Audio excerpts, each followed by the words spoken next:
Hello everybody, welcome to another video and oh my gosh, it's a lot of hair. Let's put a hat on. Maybe something a little bit more topic appropriate. Whew. There we go. Okay, today we are going to be talking about the fact that either your next bike or your first bike, whichever it may be, should be steel.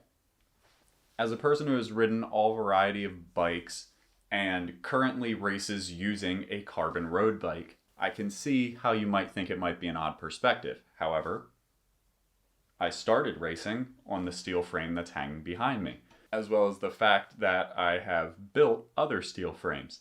So this is me not trying to trash other bikes. This is me just saying why I think a steel frame could be better for you. The first reason is because steel is real and it is durable.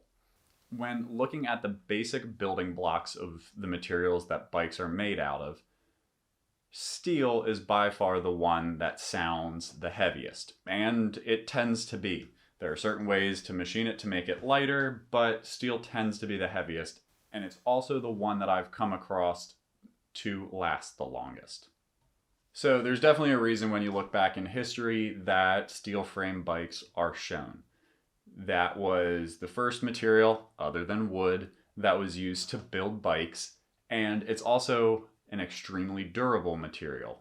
Obviously it was used to build buildings, so people thought, hey, why not put some wheels underneath it? Sure, let's go with that. When comparing it to carbon and aluminum, which tend to be lighter materials, they can also tend to have different breaking points. Normally where you'll see a steel bike fail is in the joints. Aluminum bikes, you'll also tend to see failure in the joints due to the fact that they're welded in most cases. Steel bikes are usually welded as well, but the joints kind of help hide those welds, where aluminum frames, sometimes the welds are exposed. And for carbon, it is a matter of how the bike is laid up and the quality of the layup of those carbon fibers. Now, if you have ever had the unfortunate situation where you have had or seen a piece of carbon fiber break on someone's bike, you know it's going to be expensive to repair, and you know that it's going to be a complete loss. If you see a crack on your aluminum frame, it's best that you head to a bike shop, get it checked out, make sure that it isn't anything serious. Now, the bike that's hanging in my dad's garage is a steel frame that he bought when he was younger, and if you look closely at the top tube, you'll notice a little bit of a bend in it. And while it does make you a little bit uneasy to look at, I know for a fact that that bike is not going to be falling apart on its next ride. If anything, that bend has given it a little bit of character from some time when it was laid over. Speaking of broken parts, if there's something that you want to replace on your bike, say it's an old set of handlebars, old set of brakes, old set of brake levers, old set of shifters, old saddle, old wheels, steel frames have one of the widest markets for aftermarket parts that you're going to be able to find. While some pieces may be build specific, there's a large chance that you're able to head to your local bike co-op and find some used bins that are just filled with parts that there is some way that you are able to bolt it on and make it work. That back derailleur has a few bent screws on it. So whether you're looking to just change the style or the entire fit and feel of the bike, the aftermarket world for steel frames is quite large.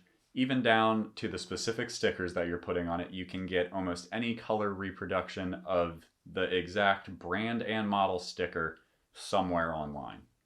For the third item, we're going to stay in this same area, and they just tend to be cheaper. So now you're not going to see a huge difference between steel frames and aluminum frame bikes, just because aluminum tends to be another cheaper option, and it became a lot more popular to manufacture bikes with aluminum in the past 20-25 years. So you're not going to see a huge difference there, but when comparing to carbon fiber bikes can cost a lot of money, and can be a huge hassle, especially now, to try to buy one, where the used market of steel frames is still thriving and still great. You're able to pick up a used bike for sometimes even under $100, that with maybe some new tires, some new tubes, maybe it just needs a new chain,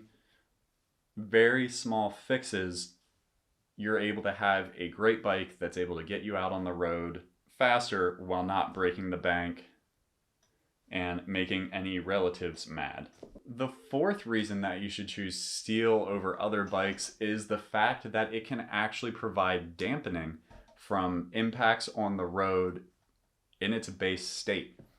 So while there's no suspension on this bike, it is nowhere near as jarring as riding my carbon bike. Now, this can be changed by the way that the carbon is laid up. This can also be changed by the way that the aluminum tubes are bent on the bike.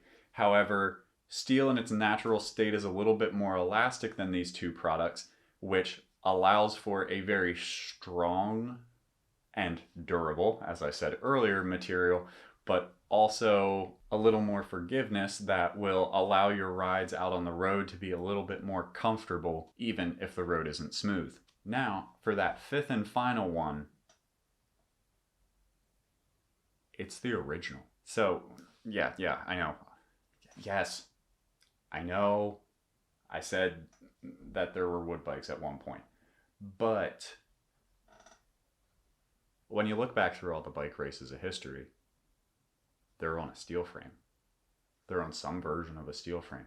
It isn't until, I don't know, maybe 30, possibly 40 years ago that aluminum frames were really making their way into like Tour de France bike races and stuff.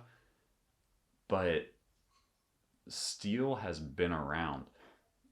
All the Tour de France's before that raced on steel. All of the Paris-Roubaix raced on steel.